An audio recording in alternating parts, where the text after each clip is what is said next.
If it's Monday, the window is officially open for another potential indictment of former President Trump in Georgia as he awaits more charges in Washington. And a third defendant in the classified documents case faces a judge in Miami. Plus, the DeSantis campaign reboot hits New Hampshire as he unveils an economic agenda, doubles down on culture war issues, and falls further behind in the polls. And Russia accuses Ukraine of using drones to attack Moscow as Ukraine's counteroffensive makes some gains, and a top Putin ally again warns of a possible nuclear response.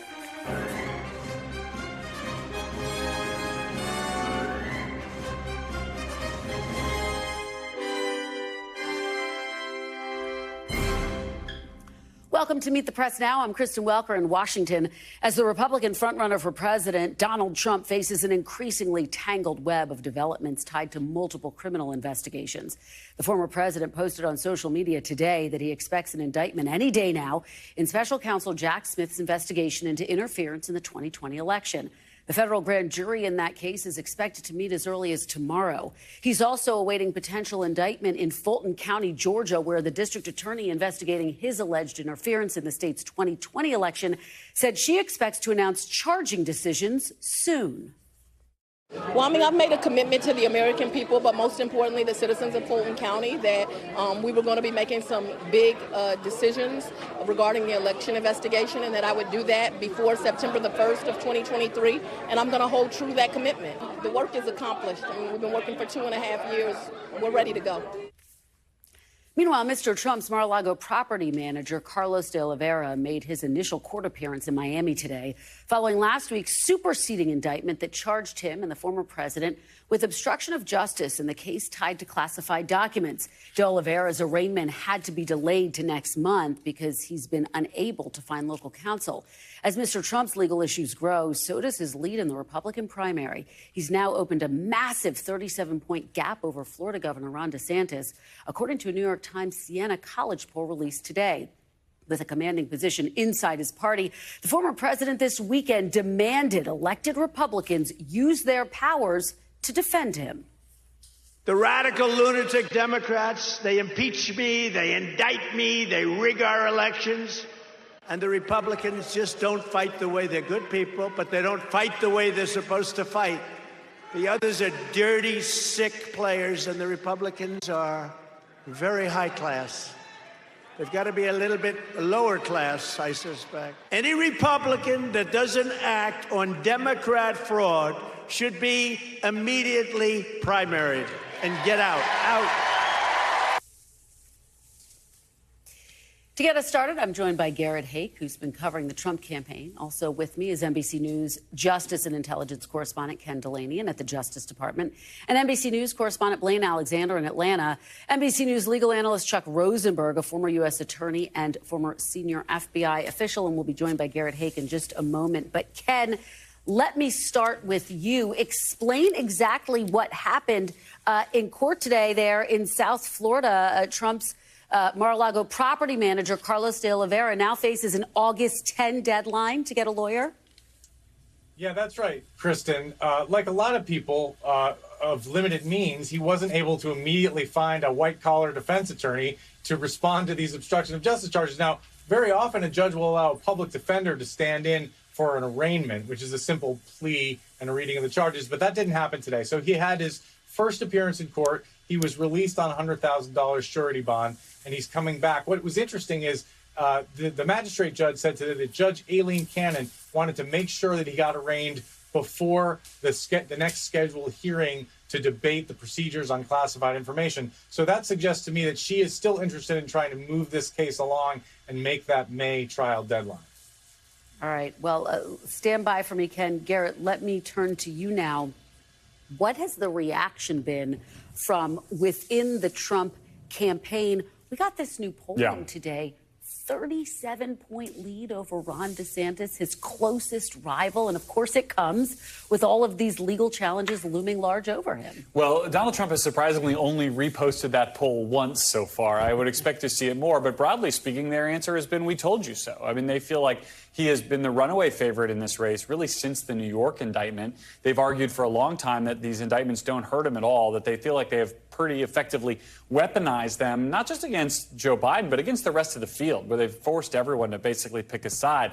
You're with, the liberal DOJ, or you're with Donald Trump. And what they're seeing from voters is that they are with Donald Trump. So they feel very secure in this position. And I think it's more fuel for their idea that further indictments won't hurt him. Now, obviously, that's an experiment we haven't run yet. The potential charges, certainly the potential cases we're talking about here with the 2020 election, are much more serious and more readily accessible in the minds of most voters. But, this is something where they're saying, look, this is our field, and if you're still firing at Trump, you're shooting the wrong direction. Yeah, I mean, it is extraordinary because there's a big question mark over how the indictments piling up would impact him. It seems like he's increasingly emboldened, and yet things change once he gets into the heart of the campaign season, once he's actually in the thick of it and voters are going to the polls and he's potentially dealing with court appearances. How much concern is there? Is there any concern inside Trump world about the optics of that, about what impact that could have? The optics less than the logistics, right? It's difficult to run a structured campaign when you might have to show up for an arraignment or a court appearance. It's hard to schedule where you can be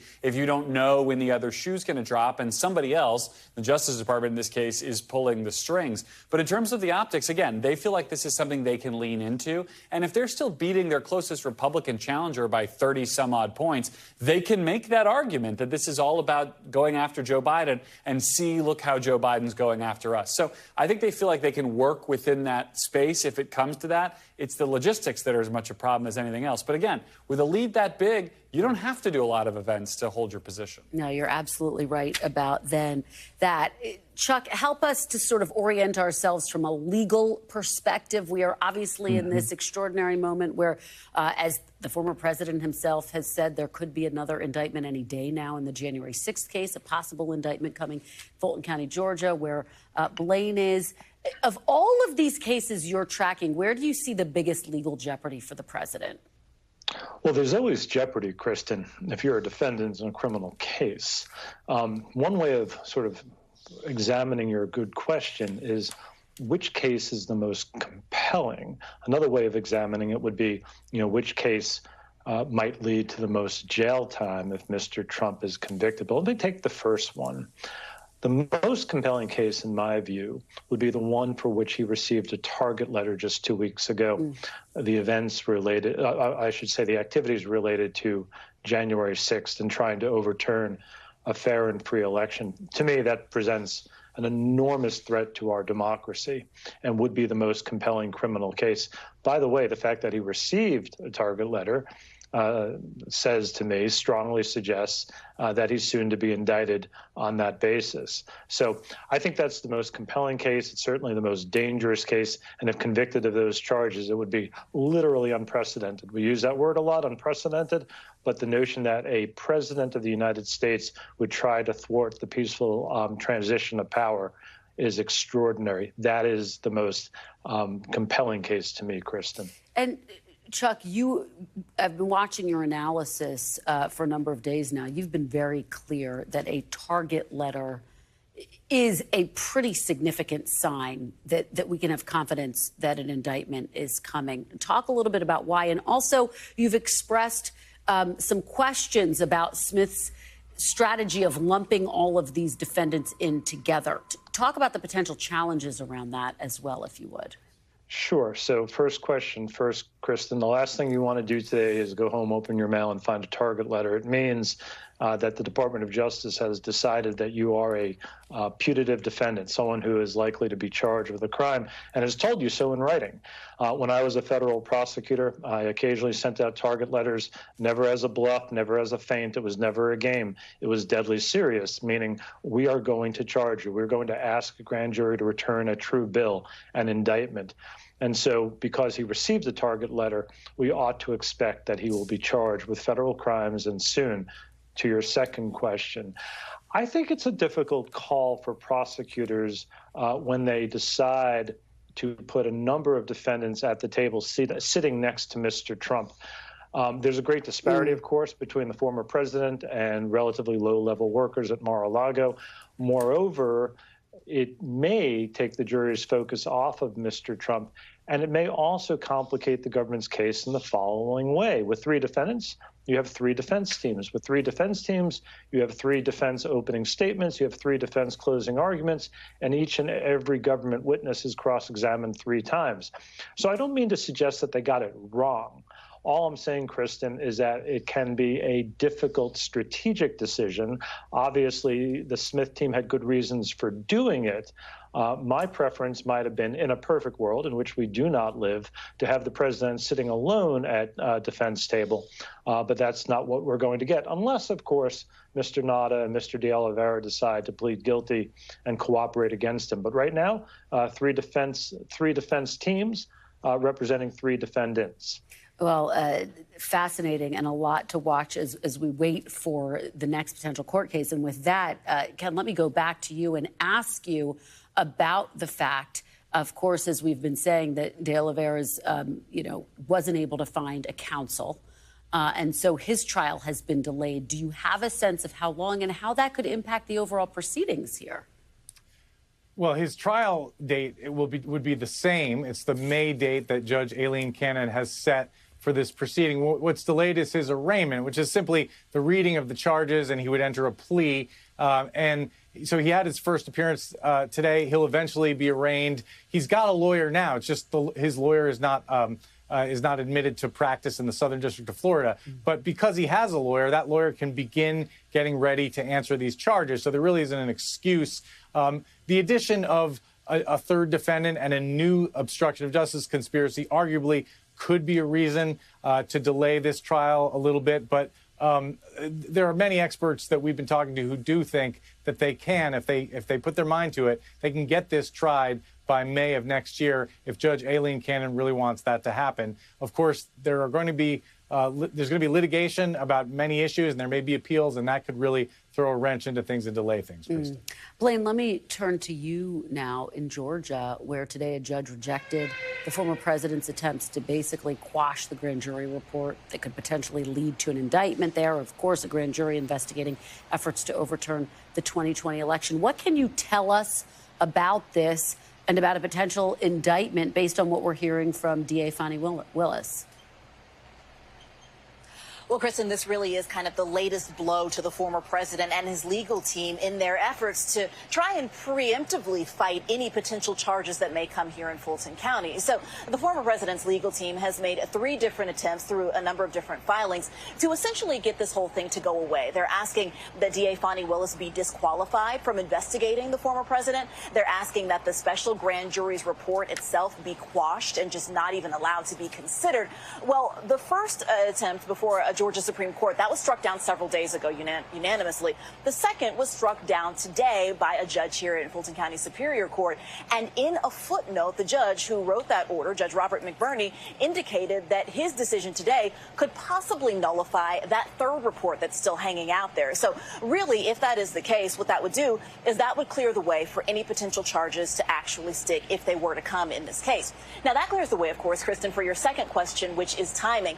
And we have to say that we do fully expect to see Fulton County District Attorney Fani Willis announce her charging decisions within the next 3 weeks. This is kind of the time frame that she's set forward. She's very clear that she wants to do it before September 1st.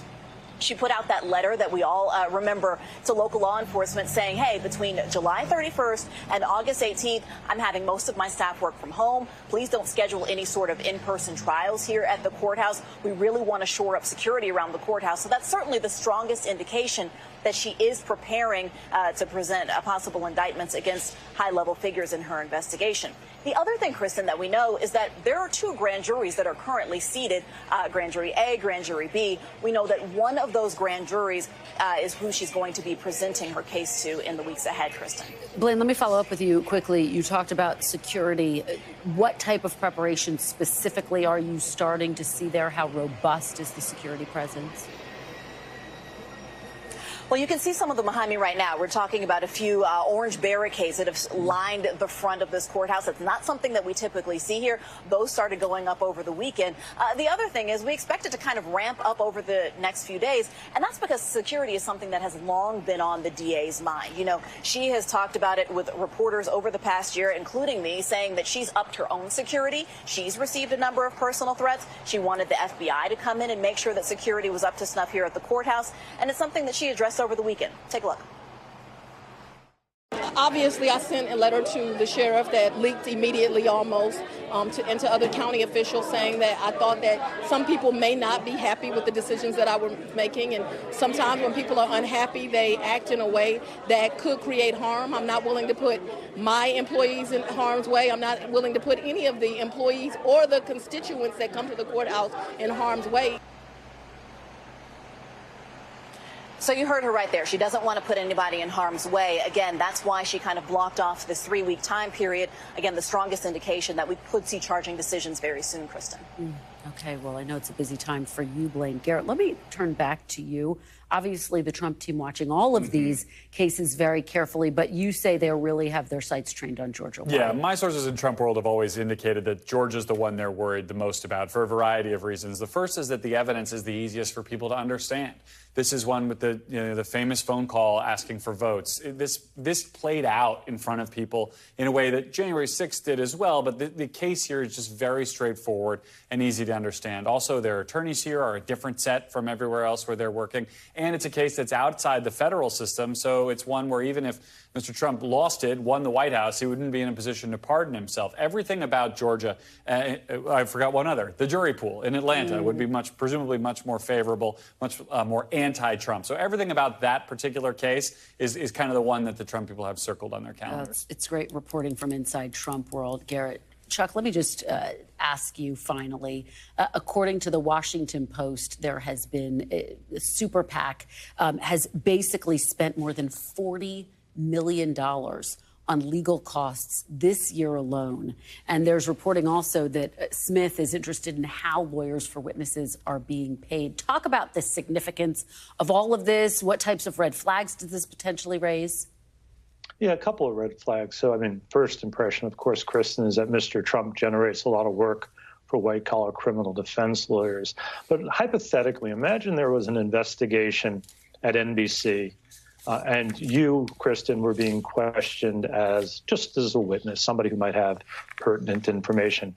It would be perfectly okay for NBC to pay for your lawyer. She must have your confidence. She owes to you a duty of loyalty and confidentiality. If she was working on your behalf, she would have to help you make decisions in your best interest. The problem arises, of course, the red flag arises when that lawyer being paid for by NBC is actually working on behalf of NBC, Kristen, and not on behalf of you. So one thing all of these witnesses in these cases, and now several other defendants, have to ensure is that the lawyer, even if they're being paid for by a third party, are acting in their own best interests. That's a red flag. Another red flag, of course, would be if a lawyer is representing multiple witnesses or multiple defendants and conflicts arise among those clients, right? And so this is something the government has to watch very carefully. And if it is a concern, bring to the attention of a judge, perhaps seek to have one of the lawyers recused to get other counsel for a witness or a defendant if they don't think they're being appropriately represented. It's a sticky matter because courts don't really want to interpose themselves between a lawyer and a client. So lots of possible red flags, lots of things to watch carefully for. But the mere fact that a third party is paying for a lawyer, in and of itself, that's okay. Can you always make, Chuck, I should say, you always make very complicated things a lot easier to understand. We appreciate that. Ken, one final question to you. Will Jack Smith's decision in any way be impacted by what happens down in Georgia? I don't think so, Kristen, is the answer. You know, we can't know for sure. We can't know whether these two groups of prosecutors are consulting with one another. But Jack Smith is a pretty independent guy. And whenever I ask whether any other factors are influencing his decisions, whether politics, whether logistics, whether media, when I ask people in this building where I am, they say absolutely not. He's got one goal here, and that is to pursue justice in these two investigations. All right. Well, everyone is watching and waiting. Fantastic conversation. And starting us off today, Chuck, Blaine, Ken, and Garrett, I thank you all. Coming up next on a very busy Monday, Ron DeSantis hits the trail as he falls further behind in the polls amid new attacks from the field. The panel's next. Plus, one-on-one with Prime Minister Benjamin Netanyahu, how Israel's embattled prime minister is defending his judicial overhaul in the face of a national outcry. You're watching Meet the Press now. Welcome back. Ron DeSantis is facing more backlash from within his own party over Florida's new teaching standards, which claim enslaved people benefited from skills learned in slavery. That includes criticism from his 2024 rivals.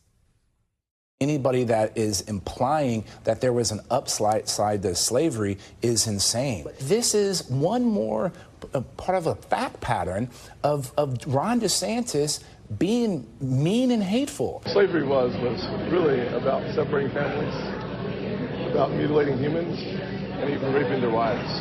It was just devastating. So I would hope that every person in our country, and certainly running for president, would appreciate that.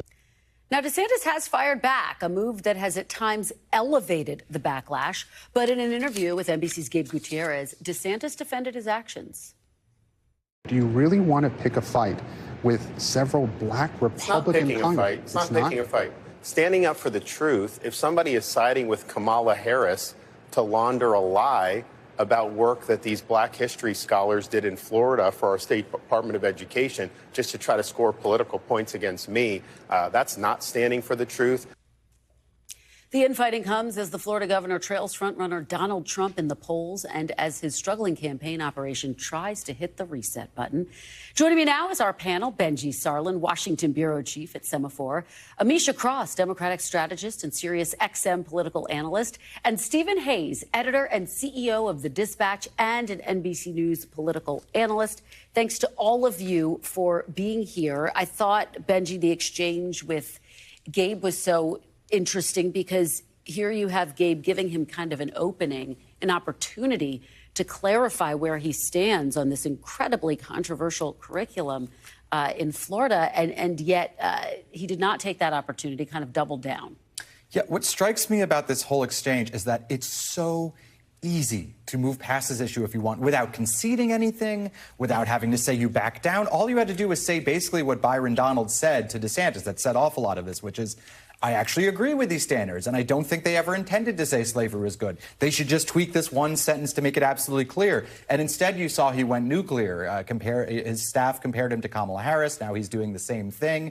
All he had to do was say basically the same thing, and it would have been fine. They chose a fight. Ameshia, what's your take on what you just witnessed and this controversy writ large, where you do have black lawmakers, black leaders coming forward and saying this cannot stand? I'm proud of the black leaders who come forward, particularly, I think, those who are also in the Republican Party, because before 24 hours ago, those black leaders were standing by themselves. I think that as somebody who is an American descendant of slaves, it hurt to see that this is something that was a part of the curriculum in Florida. I don't think that anyone who understands history can argue that there is a functional good to be had for African Americans in this country who have had some of the most demonstratively difficult times, not only during slavery, but also during Reconstruction, also during the Civil Rights Movement. And this kind of was a snowball effect. But it's not surprising because Ron DeSantis led the anti-CRT movement. He led the book bans. This is a guy who has absolutely no problem trying to rewrite history, to relitigate history, and to basically tell young people that if it makes you feel bad as a young white kid, it just didn't happen.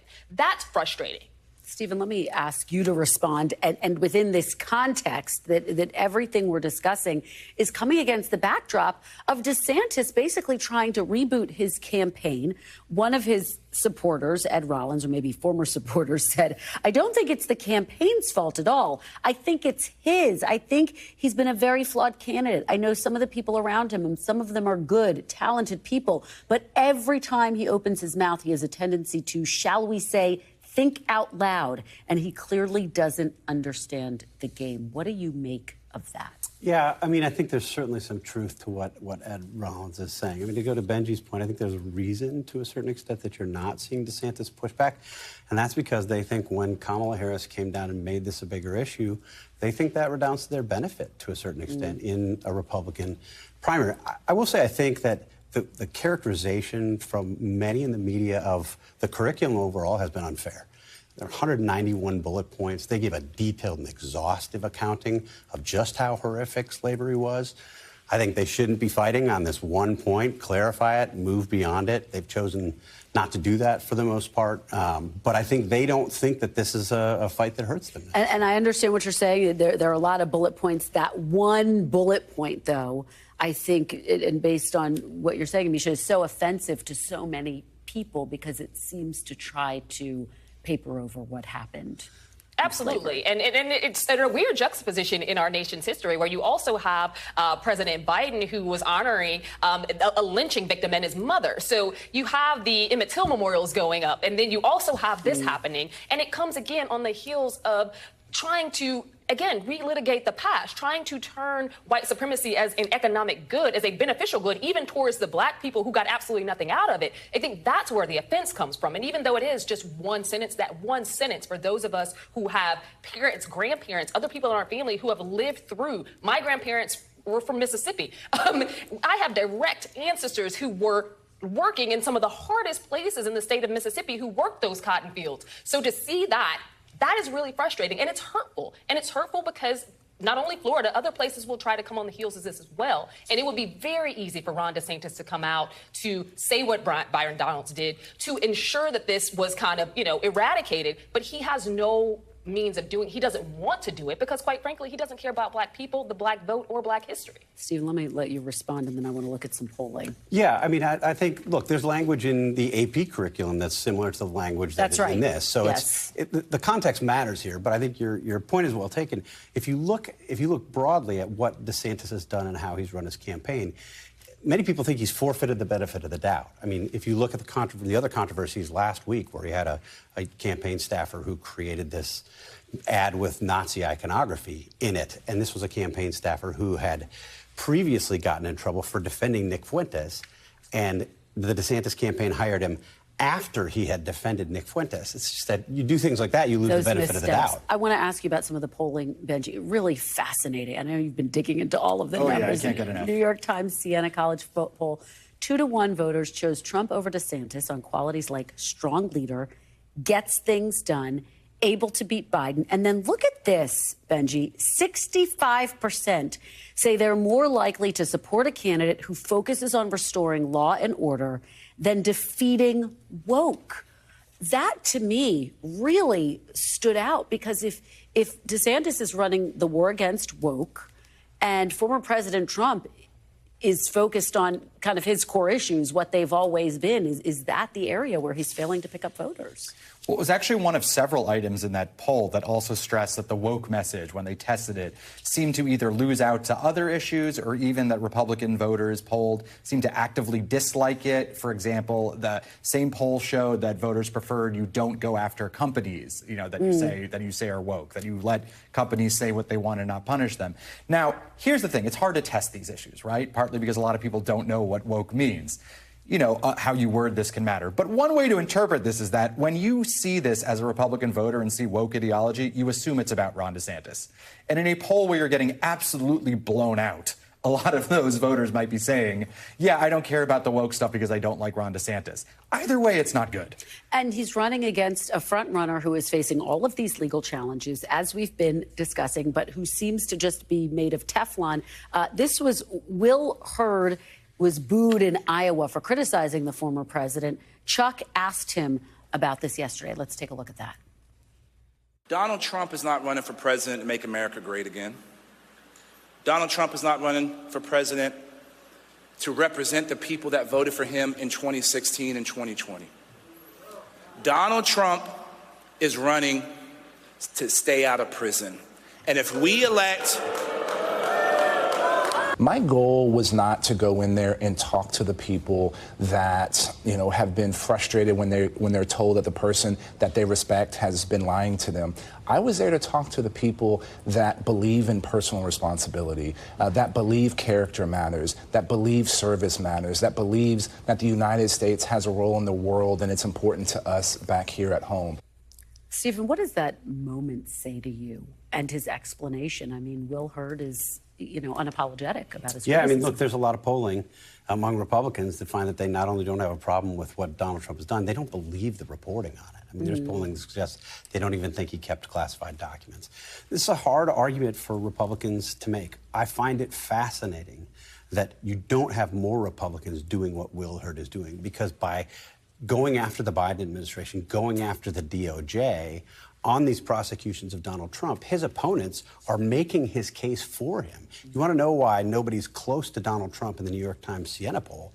It's in part because they're making his argument on his behalf. He's saying these people are all coming after me, and they're saying, yeah, they're all going after him. How do you separate there? Good. No, I think that's totally correct. The issue here is that you also have in Will Hurd somebody who's polling in the single digits, who's willing to have this conversation, but the entire caucus is not. When you have someone in a former President Trump who had the highest number of votes any Republican president has ever gotten in the history of Republicanism, you also have a guy who went out, he spread election fraud lies. He spread lies about, and still does, claim that he won the 2020 election. Once you have him say that so many times, it has bled into not only the stalwarts who are, far right, but also pretty much right-wing voters broadly. And I think that that's the problem that some of these other folks have. They don't want to isolate those voters, but they also don't want to go after the king. Yeah. Benjy, what do you make of this? Because there was a big question. Would these candidates start to pounce? Would they be speaking from the same chorus book? And that just hasn't happened.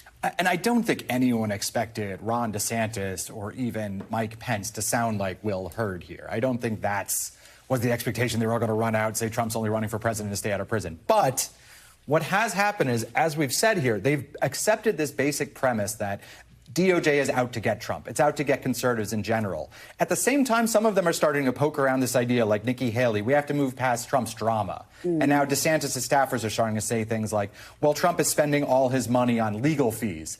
Okay, but why won't this happen to them if you are accepting this premise that it's just DOJ out to get conservatives? What is it about Trump specifically that makes this keep happening? And they've all struggled to articulate that. Well, one question will be, will they start to sharpen their knives for the first debate, which is just a few weeks away? Fantastic panel. Thank you for getting us going on a very busy Monday. Ameshia, Benjy, and Stephen. And coming up, the stark warning from Ukraine's president after drone strikes hit Moscow and the Russian response. That's next. You're watching Meet the Press now.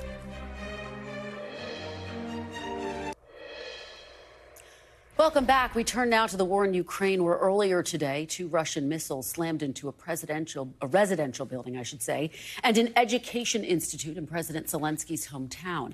According to local officials, 6 people, including children, were killed in the attack. 75 others were injured. Today's strike comes as the Kremlin is blaming Kyiv for yesterday's drone attack in the heart of Moscow. Ukraine did not take responsibility for that attack, but President Zelensky did issue a warning yesterday that gradually the war is returning to Russian territory. Meanwhile, former Russian President Dmitry Medvedev, who has often talked about the use of nuclear weapons, said yesterday that if Ukraine's counteroffensive is successful, Moscow would have no other option but to use a nuclear weapon. Joining me now is NBC News chief foreign correspondent Richard Engel. Richard, really appreciate your joining us on this Monday. So what are people there making of Zelensky's warning about attacks inside Russia? What do you make of it? Well, I think it's pretty clear that Ukrainians are now, the Ukrainian government, the Ukrainian intelligence services now have a much more active interest and are trying to carry out more attacks inside Russia. And this is not entirely new. Even in the early phases of the war, about a year ago, Ukraine was carrying out a limited number of strikes across the border. There were Russian military facilities that were attacked. There was one cross-border incident where a Ukrainian helicopter briefly crossed over the border, fired on its targets, and returned, much to the embarrassment of Russia at the time. But Ukraine has always denied these attacks. And what we're seeing now is much more frequency. There have been 3 drone attacks in and around Moscow just in the last week, 4 in the last month. And they're not just around Moscow. According to Russian officials, there was a swarm drone attack involving 25 drones against the occupied Crimean Peninsula. And then we have these statements from President Zelensky yesterday saying not only is the war moving to Russia, that it is appropriate and that is justifiable in his estimation that these attacks move more onto Russian territory. So far, what we've been seeing with these drone attacks in Moscow, they don't appear to be designed to cause a great deal of damage. These are still very small drones that don't carry much explosive power. The drone that exploded on Sunday morning blew up in a commercial part of Moscow in the financial district. And the 2 explosions, according to witnesses, happened around 4 o'clock in the morning when the area would not be very busy with people. And there was only 1 report of an injury. So they do at this stage seem to be psychological attacks to try and intimidate Russians, to weaken Putin's credibility, to make him look weak, and to make Moscow look vulnerable. Doesn't mean that all the attacks against Russian territory will be psychological, but that seems to be the goal of these drone attacks so far. And Richard, how much concern is there about retaliation? And obviously this comes as Dmitry Medvedev has floated the possibility, we should put this into context, certainly not the first time he has, but that Russia could potentially resort to using a nuclear weapon. How much concern is there about that on the ground? I don't want to make the Ukrainians sound callous, but I've spoken with many Ukrainian officials and military commanders about this directly, and they say Russia is attacking us. Russia is attacking every single day. Russia occupies still 15 to 20% of the country.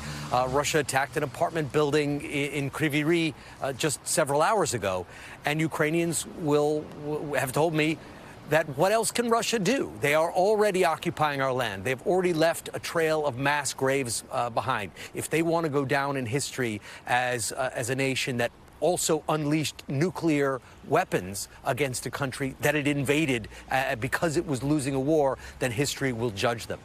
So Ukrainians recognize these threats. They are concerned about them on a ideological level. They are concerned about them on a physical level, but they say, what choice do they have? They have to defend their country. They have to liberate their territory. And if Russia decides to cross this horrible Rubicon, then that is a Russian decision. And many Ukrainians don't believe that Russia would do it, that China would try and restrain Russia or limit their ability to do it, and that Putin, who's already something of a pariah around the world, would become an outcast. Richard Engel, we always appreciate your perspective and your reporting. Thank you so much for joining us. We really appreciate it. Up next, Netanyahu meets the press. NBC sits down one-on-one with Israel's prime minister as he pushes ahead with judicial reforms that have sparked nationwide protests and backlash from U.S. officials. Stay with us. You're watching Meet the Press now.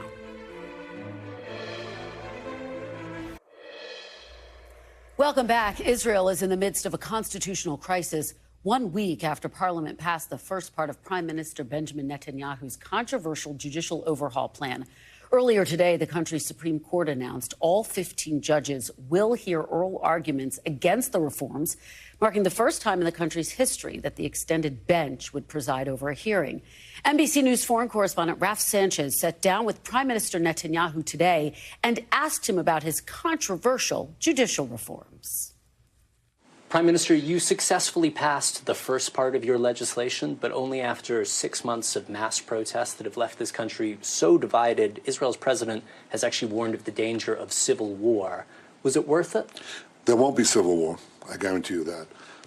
But I think that correcting the imbalance in Israel's democracy, where the judiciary is basically arrogated to itself nearly all the powers of the executive branch and the legislature, I think, yes, it is important to do it. I think when the dust settles, people will see that Israel's democracy has been strengthened and not weakened. And I think people's fears that have been stoked and wept up, I think they'll subside and they'll see that Israel is just as democratic as it was before, and even more democratic. If Israel's Supreme Court strikes down your legislation, will you abide by their ruling? I think we have to follow two rules. One is Israeli governments abide by the decisions of the Supreme Court, and at the same time, the Supreme Court respects the basic laws, which are the closest thing we have to a constitution. I think we should keep both principles, and I hope we do. So you are committing, if the Supreme Court strikes down this legislation, you will abide by that ruling? Remember what I said. I hope that they don't strike down, because I think we should abide by both rules. Raf Sanchez joins me now. Raf, what an extraordinary interview. Congratulations on getting that, on asking some really tough questions and following up. That was just great. Let me ask you, the judicial reforms obviously are not only a constitutional crisis in Israel, but there are also a lot of national security concerns. What did Netanyahu tell you about that and the concern that military reservists might not show up for duty? Yeah, Kristen, this is a really pressing issue here in Israel. The prime minister tried to put a brave face on it. He said the 10,000 or so reservists who say that they will not show up in protest at this new legislation are a relatively small portion of the overall pool of more than 100,000 reservists. But I spoke to the Israeli military this week, and they said if this situation continues over the long term, it will impact Israel's military readiness, and that is especially true in the Israeli Air Force, where in some squadrons, half of the pilots can be reservists as opposed to active duty. In terms of the politics of this, Netanyahu said it is just unacceptable in any democracy for the military, be it reservists or be it active duty troops, to be putting pressure on elected politicians. And he says that this argument from the reservists, if anything, made him and his party more determined to pass this legislation. Kristen. And Raf, obviously, we've been reporting on here in Washington the tensions between the Biden administration and Netanyahu's administration over these judicial reforms. The president calling Netanyahu's government the, quote, most extreme he has ever seen. What did the prime minister have to say about that and any potential meeting with President Biden, which so far is not on the books, as far as we know? Yeah, Kristen, so just starting with the meeting, the President of the United States, the Prime Minister of Israel do not seem able to get on the same page about meeting, which is something that is normally routine between the leaders of two allied nations. Prime Minister Netanyahu says he has an invitation from President Biden to sit down in the Oval Office later this year. We have asked the White House repeatedly over the last couple of days. They are refusing to confirm that. They say there will be a meeting, but that the location is still to be determined. It's possible it could happen on the sidelines of the United Nations in September. And I asked the Prime Minister about that discrepancy. Take a listen.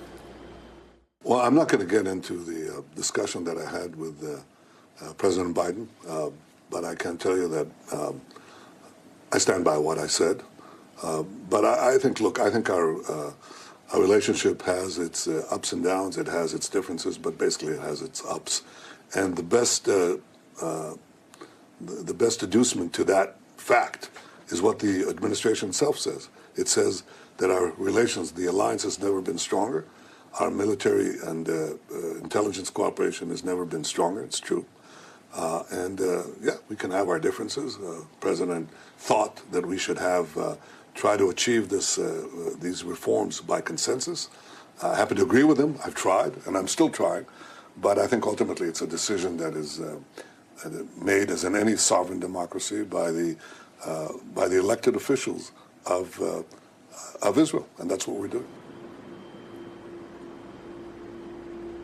Now, the president has also been critical of Netanyahu for including members of the far right in his cabinet. Netanyahu told me whoever is in his cabinet, he is in charge, he's setting the policy, and he considers that policy to be sensible and to be moderate. Kristen. Raf Sanchez, great work and great interview. Thank you so much for bringing it to us. We appreciate it. Still ahead, in the hot seat and hoping to make history, we'll speak with Democratic State Senator Sarah McBride as she tries to become the first openly transgender member to serve in the United States Congress. You're watching Meet the Press now.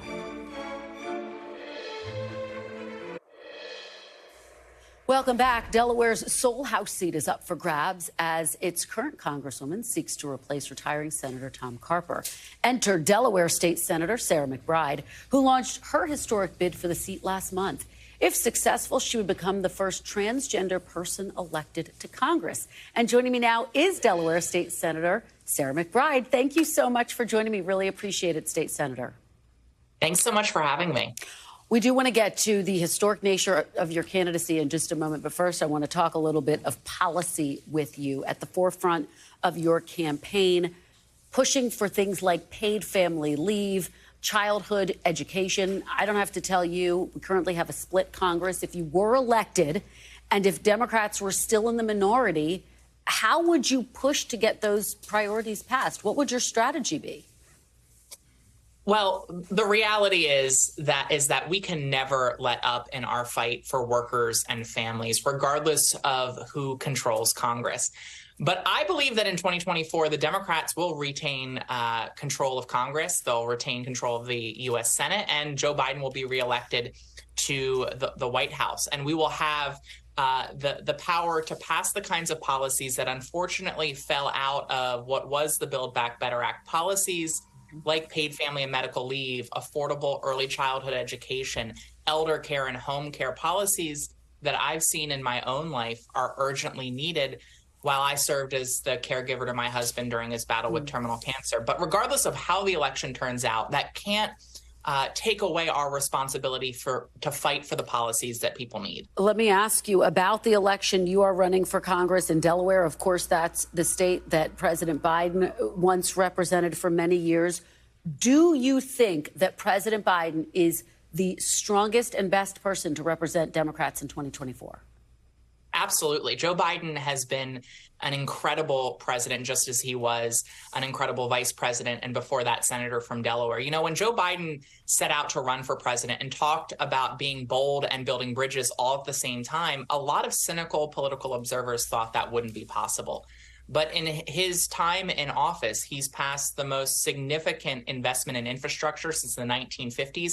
On a bipartisan basis. He passed the most robust gun safety legislation since the 1990s on a bipartisan basis. He also passed the most significant investment in combating climate change in America's history.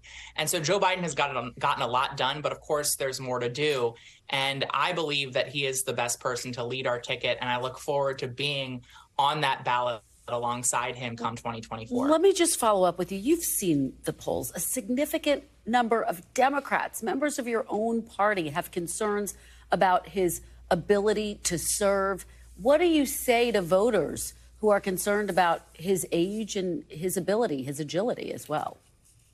Well, first off, I think you don't have to look any further than his first term as president, where he has gotten things done that many thought were impossible. He's demonstrated an energy both in himself and in his ideas that are fresh and new and motivating for people. You know, when I travel up and down the state of Delaware, when I talk to voters here, I think what's keeping people up at night here in Delaware is similar to what's keeping people up at night across the country. And those issues are the issues that Joe Biden is talking about. And so while the Republican Party is going to run as far to the right as possible, while they continue to focus in on culture war issues that don't speak to the issues that are keeping voters up at night, I believe Joe Biden will continue to present an energetic, optimistic, bold vision for this country that speaks to voters and mobilizes voters come 2024. Well, let me follow up with you on that point. You've said, look, you are not running to be a trans member of Congress. You are running at a moment, though, when 17 states this year alone have passed bills directed at gender-affirming care for transgender youth. There are an increasing number of restrictions for rights across the country. What and how do you see your role in this moment? Well, as you mentioned, I'm not running just to be the transgender member of Congress. I'm running to be Delaware's member of Congress, focused on all of the issues that matter. But as you point out, this is a critical moment for our country. We are seeing Republican politicians engage in the same kind of strategy they've engaged in for generations, which is to pick a particular community, to try to scapegoat and fearmonger around that community in order to distract from the fact that they have absolutely no policy solutions for people across this country. And right now, as they have done with previous communities, they're doing that with the trans community. And I do think that there is needed conversation and education to make sure that voters fully understand the stakes of these issues, the humanity behind these conversations. And I think there's cultural change that can come with an out transgender member of Congress who is thoughtfully and effectively working on all of the issues that matter. And in seeing that, it'll help to diversify people's understanding of who trans people are, which is our greatest weapon against these attacks. Well, Sarah McBride, I have many more questions for you. Unfortunately, I am out of time, though, and we did cover a lot of ground. Thank you so much for joining me. Really appreciate it. And thank you for being with us this hour. I will be back tomorrow with more Meet the Press Now. NBC News Now coverage continues with Hallie Jackson right now. Thanks for watching our YouTube channel. Follow today's top stories and breaking news by downloading the NBC News app.